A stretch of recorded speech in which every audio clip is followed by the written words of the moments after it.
जय शिवराम. कुणाचा आधार नसताना तुम्ही इथपर्यंत आलायत ना, मग माघार कशाला घेताय? कोणी काही चार शब्द बोलले निगेटिव्ह की स्वतःला लगेच कमी समजताय आणि माघार घ्यायचा विचार करताय. माघार घेऊ नका. तुम्ही इथपर्यंत आलात म्हणजे तुमच्यामध्ये क्षमता आहे, म्हणून तर तुम्ही इथपर्यंत आलात.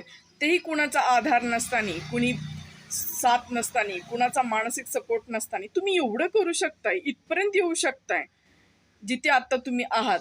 मग पुढे सुद्धा जाऊ शकतायत. स्वतःला कधीच कमी लेखू नका आणि स्वतःला दुसऱ्याच्या नजरेतून बघणं बंद करा. कारण समोरचा ज्या नजरेतून पाहत असतो ना, तो त्याच्या क्षमतेनुसार, त्याच्या अनुभवानुसार पाहत असतो.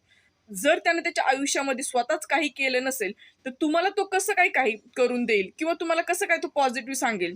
त्याची क्षमता तेवढी नाहीयेच, पण तुमची क्षमता असू शकते त्या व्यक्तीपेक्षा जास्त. स्वतःला ओळखा, स्वतःच्या क्षमतेला सकारात्मकतेने ऊर्जेने भरा. असू शकतं, होऊही शकतं, तुम्ही पुढे जाऊ शकतात. इथपर्यंत आलात. कोणाच्या सांगण्यावरून, कुणाच्या ऐकण्यावरून स्वतःला नकारात्मकतेकडे घेऊन जाऊ नका. स्वतःची क्षमता ओळखा. स्वतःच्या ज्या आतमध्ये जी ऊर्जा असते ती सकारात्मक ऊर्जा निर्माण करा स्वतःमध्ये. हां, मी हे करू शकतोय. आत्ता मी इथपर्यंत आलोय म्हणजे मी पुढे सुद्धा जाऊ शकतोय.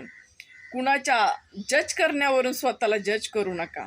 प्रत्येकाची क्षमता वेगळी असते, प्रत्येकाचे अनुभव वेगळे असते, प्रत्येकाचा जीवनाकडे बघण्याचा दृष्टिकोन वेगळा असतो, प्रत्येकाचा यशाकडे बघण्याचा सुद्धा दृष्टिकोन वेगळा असतो. कोणाला यश हवं असतं, कोणाला नको असतं. जे आहे त्याच्यामध्ये समाधानी ठीक आहे, किंवा कोणाला यशस्वी व्हायचंही नसतं. त्याचे अनुभव वेगळे असतात, त्याचं बॅकग्राऊंड वेगळं असतं, आलेलं असतं, ते कुठल्या परिस्थितीतून आलेलं असतं. प्रत्येक पावलोपावली प्रत्येकाचे अनुभव वेगळे असतात. मग कुणाच्या तरी कमी लेखण्यावरून स्वतःला कमी लेखू नका आणि जिथपर्यंत आलायत ना, तिथून सुद्धा तुम्ही खूप पुढे जाऊ शकताय. फक्त स्वतःवर विश्वास ठेवा आणि परमात्म्यावर विश्वास ठेवा आणि जे काही करताय ना, ते सातत्याने करत राहा.